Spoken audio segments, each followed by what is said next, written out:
बिस्मिल्लाहिर्रहमानिर्रहीम। Kitchen with Nameen. सबको मेरा प्यार भरा सलाम। मुझे कहते हैं उम्मे नामीन। उम्मीद है आप जहाँ भी होंगे खुश होंगे, खुशियाँ बांट रहे होंगे।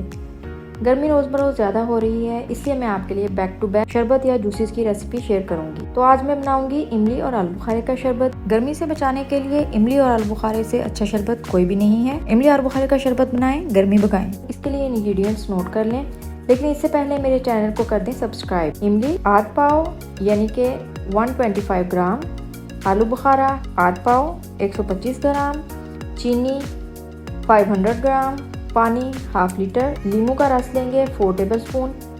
अगर फ्रेश ऐड कर रहे हैं तो 4 टेबल स्पून लेंगे, अगर पैकिंग वाला यूज़ कर रहे हैं तो 2 टेबल स्पून काफ़ी है। काला नमक हाफ टी स्पून, नमक हाफ टी स्पून। इमली और आलू बुखारे को सारी रात के लिए भिगो के रख देंगे।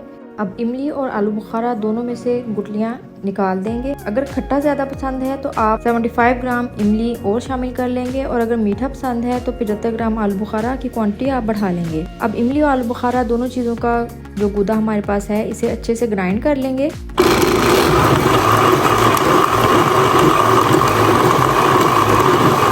ग्राइंड करने के बाद इसे स्ट्रेनर से स्ट्रेन कर लेंगे, यानी कि छान लेंगे, और फिर इसे साइड पे रख देंगे।